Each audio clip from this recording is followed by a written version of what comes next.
In this video, we'll review the components and demonstrate the assembly of a ProPac Positive Airflow Patient Isolation Transportation Device.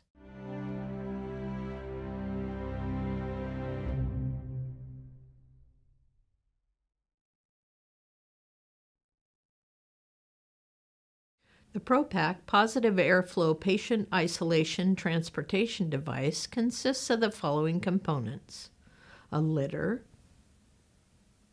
2 metal upright supports, 4 metal support mounts for the upright supports, the isolation unit, 5 HEPA filters, 1 hose, 1 airflow meter, 1 papper unit with batteries, 1 battery charger, hook and loop straps.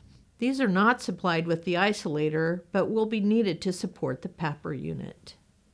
Begin by opening and placing the litter top down on a flat surface such as a hospital cart or on the ground. Open the litter and engage the 2 cross-member braces, one at each end. Then turn the litter over so that it's resting on its feet. Attach the 4 support mounts to the clamps by the handles.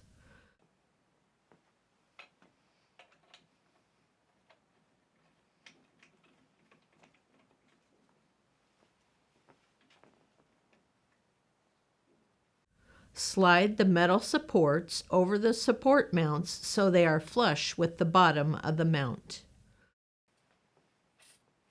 The top of each metal support should bend outward towards the handles of the litter. Remove the isolation unit from its bag and place it on the litter.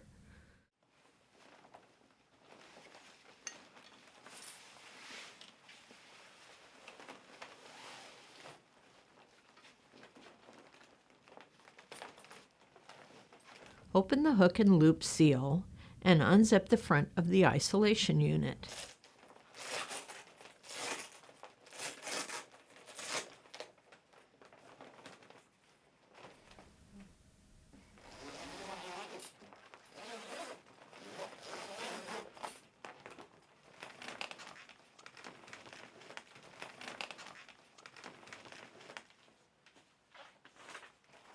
Create an open space inside the device by pushing out the sides, ends, and top.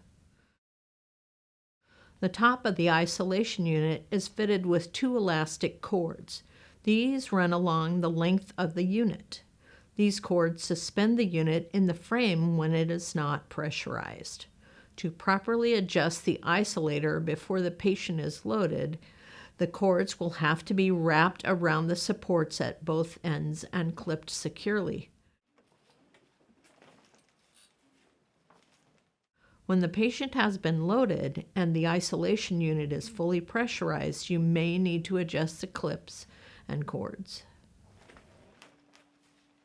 Next, remove all of the end caps from the HEPA filters.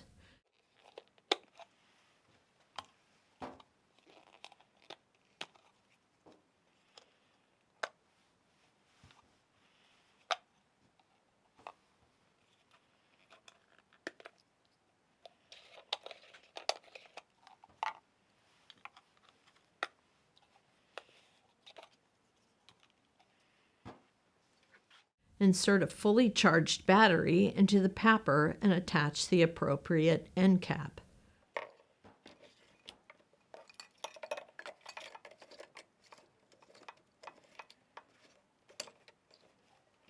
Remove the covers from the HEPA filter openings and attach 2 HEPA filters.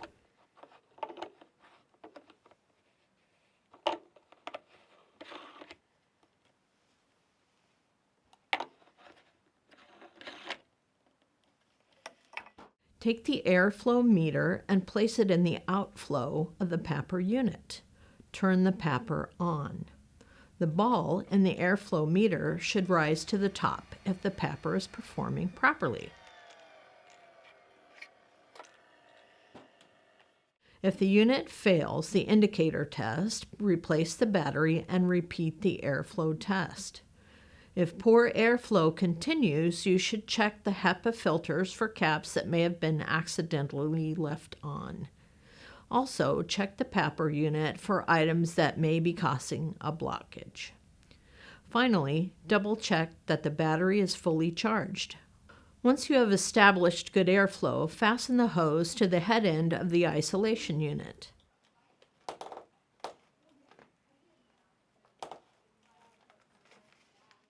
Then attach the other end of the hose to the papper.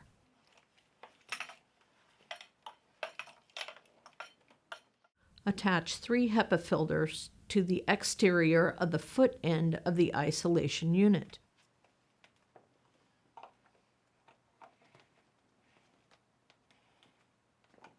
Remember to ensure the end caps have been removed from the filters.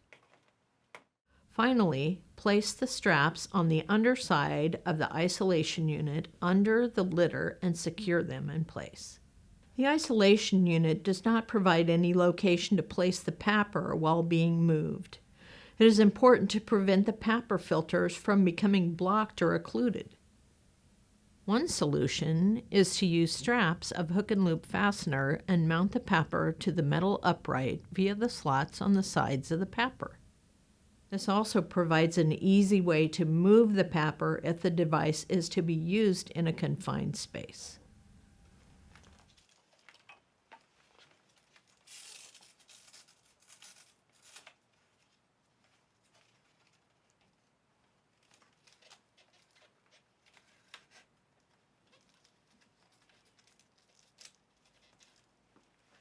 A key thing to remember when using a positive pressure patient isolation transportation device is to turn the papper off completely and allow the isolation unit to deflate slightly before opening the unit. Also, if possible, ensure the patient has a mask on to reduce aerosol generation.